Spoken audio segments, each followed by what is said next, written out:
Assalamualaikum warahmatullahi wabarakatuh.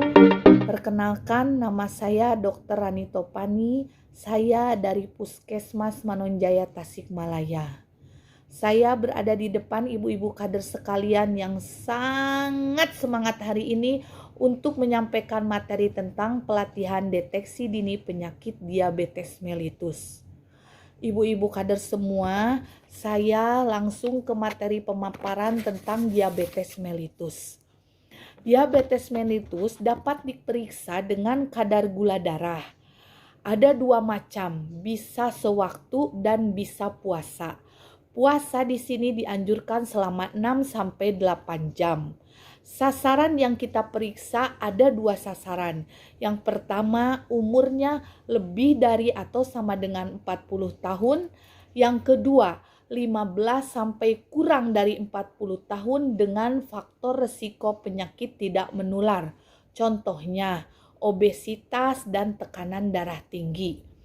Ibu-ibu kader semua, di sini dalam pemeriksaan kadar gula darah, alat yang kita gunakan adalah glukometer. Nanti ibu-ibu kader semua akan kita latih bagaimana cara menggunakan alat tersebut. Nah, untuk kadar nilai normal, pada pemeriksaan kadar gula darah ini ada yang kalau yang melakukan gula darah sewaktu nilai normalnya adalah kurang dari 140, ada yang kita sebut prediabetik yaitu nilainya 140 sampai 199, ada yang kita sebut diabetik yaitu lebih dari 200. Kemudian untuk gula puasa, kalau gula puasa normalnya kurang dari 100, kita sebut prediabetik bila 100 sampai 125 dan kita sebut diabetik bila nilainya lebih dari atau sama dengan 126. Mungkin segitu pemaparan yang saya berikan. Terima kasih atas perhatian ibu-ibu kader semuanya. Mudah-mudahan pertemuan ini bermanfaat untuk kita semua dan dengan harapan ibu-ibu kader dapat melakukan pemeriksaan deteksi dini untuk penyakit diabetes mellitus ini. Atas perhatiannya saya ucapkan terima kasih. Assalamualaikum warahmatullahi wabarakatuh. Selamat pagi ibu-ibu semua. Perkenalkan, nama saya Ani Pendiasa. Saya dari Puskesmas Manonjaya. Saya berdiri di sini bahagia sekali karena bertemu dengan ibu-ibu kader yang hebat-hebat semua. Saya akan memaparkan tentang hipertensi. Ibu-ibu, bapak-bapak, ada yang tahu nggak hipertensi itu apa? Baiklah, hipertensi atau tekanan darah tinggi adalah suatu keadaan di mana tekanan darah sistolik yaitu di atas 140 mm/Hg dan diastoliknya di atas 90 mm/Hg. Untuk penyebabnya hipertensi itu ada dua kelompok. Yang pertama yaitu hipertensi esensial, di mana hipertensi ini tidak diketahui penyebabnya, yaitu paling banyak yaitu 90%. Dan hipertensi yang kedua yaitu hipertensi sekunder, yaitu sebanyak 10%. Ini diketahui penyebabnya, dan penyebabnya itu bermacam-macam, ada dari kelainan pembuluh darah, ada dari ginjal, ada gangguan kelenjar dan lain-lain. Dan untuk gejala hipertensi ini kebanyakan itu tidak menimbulkan gejala, makanya hipertensi itu disebut pembunuh diam-diam atau silent killer. Dan kadang-kadang ada juga yang merasakan gejala seperti sakit kepala, gelisah, jantung berdebar-debar, pusing, kemudian penglihatan kabur, rasa sakit di dada, dan mudah lelah dan lain-lain.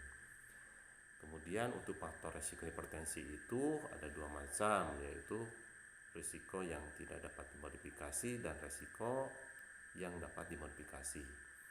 Yang risiko yang tidak dapat dimodifikasi itu ada umur, jenis kelamin, riwayat keluarga ataupun genetik. Dan risiko yang dapat dimodifikasi itu banyak sekali ya. Di antaranya itu kegemukan, obesitas ya, kemudian merokok, kurang aktivitas fisik, diet tinggi lemak, konsumsi garam berlebih, konsumsi alkohol berlebih, dan stres itu bisa dimodifikasi. Apakah hipertensi itu bisa dicegah nggak ibu-ibu? Tentu bisa, yaitu dengan cerdik. Apa itu cerdik? C itu cek kesehatan secara rutin. Kemudian E-nya itu nyahkan asap rokok. R rajin aktivitas fisik. D diseimbang. I istirahat cukup. Assalamualaikum warahmatullahi wabarakatuh. Perkenalkan, nama saya Bidan Ade Jakia dari Puskesmas Manonjaya, Kabupaten Tasikmalaya. Saya berdiri di sini di depan ibu-ibu kader yang sangat luar biasa ini akan memberikan pemaparan materi mengenai perubahan mental pada lansia. Nah, di puskesmas kami ini ada sebutan khusus lansia, yaitu senior ya ibu-ibu. Terus ada yang tahu nggak apa itu lansia? Iya benar ibu, jawabannya luar biasa, bagus. Lansia itu adalah orang yang berada di atas usia 60 tahun ke atas. Terus apa saja sih perubahan mental pada lansia? Nah ini ibu-ibu ya, yang pertama rentan terkena penyakit. Kedua, kehilangan teman seusianya akan mempengaruhi kesehatan mentalnya. Ketiga, lansia itu akan terlalu cepat marah, cemas, berlebihan, panik, stres, dan akan berakibat depresi. Terus, kehilangan orang yang dicintainya akan membuat lansia merasa kesepian. Terus, bagaimana sih cara mengatasi perubahan mental tersebut? Nah, ini ada caranya. Yang pertama, emang lansia itu sendiri harus sadar bahwa usianya sudah menginjak lanjut usia. Kedua, rajin olahraga serta pemenuhan gizi yang seimbang. Dan ketiga, adanya dukungan. Nah, dukungan ini dari mana? Biasa dari pihak keluarga dan para kader. Nah, peran ibu-ibu ini sangat penting dalam memberikan dukungan sehingga kenapa? Sehingga lansia itu akan merasa diperhatikan, tidak sendiri, tidak kesepian. Maka dukungan yang dibutuhkan ini sangat penting Bu Ibu kader. Jadi lansia akan merasa dihargai dengan keberadaan ibu-ibu kader. Terus ada pesan juga mungkin untuk semuanya, khususnya untuk saya, cintailah lansia seperti mana kita mencintai anak kita sendiri. Sayangilah lansia dari hati yang paling dalam. Sekian pemaparan materi dari saya. Mohon maaf apabila ada kekurangannya. Wassalamualaikum warahmatullahi wabarakatuh.